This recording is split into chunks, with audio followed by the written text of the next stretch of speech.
really crappy week this week. I ran out of weed.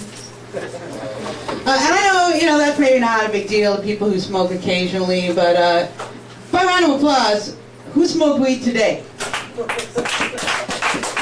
Yeah, I hate you guys.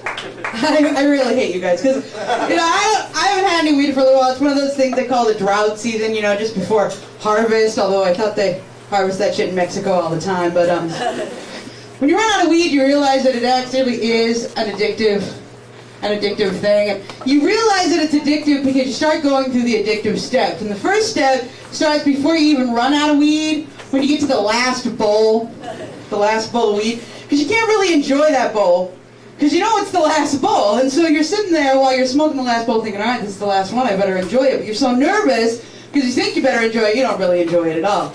And the second step, after you've run out of weed, the next day you wake up, you're a little Jonesy, you start to scrape the resin. People scrape the resin. And then you smoke that resin, and you scrape the resin from the resin. And then you scrape the resin from the resin. And if you've ever heard the mystery of the magical joint, where if you can save 7 roaches from 7 joints, and 7 times 7 times 7 a million times, I don't know, there's math involved there, but I smoke too much weed, so I don't know how that goes. But it doesn't matter, because I can never get down to that many roaches, because I've usually smoked all the little roaches, because I'm looking for weed. And then you get to the third step, where you start looking for weed you may have hidden around the house. You start thinking, man, there was that denim jacket I was wearing last spring. I might have a little bit in there. And so you look through all your pockets, you got nothing. You start thinking, well, maybe I dropped some weed down on the floor. And so pretty soon you're down on the floor like this. You're looking under the refrigerator. You're like digging out a pile of lint and God knows what.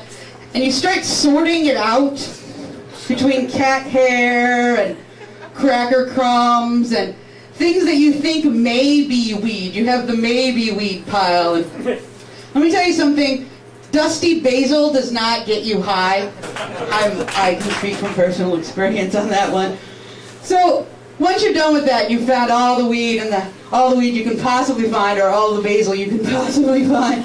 Then you get down to calling your friends who you haven't called in 6 months, and you try to have that casual conversation where you're not hitting them up to come smoke weed, but, hey, how's it going? Yeah, I haven't talked to you in a long time. How's it been? Yeah. Hooked up? Yeah, okay. So, got any weed? No? All right, I'll call you in 6 months. That's great. So, last thing I wanted to say just before I go is that at the end, when you just don't have weed, you start to lose your equilibrium. You start to lose your balance. And today I lost my balance, and my foot fell asleep, and I fell, and I busted the chair, and I was sitting there in the shards of lint on the floor like this. And I noticed under the table there might be a little weed. So that's all I got for tonight, folks. Thank you very much, everybody.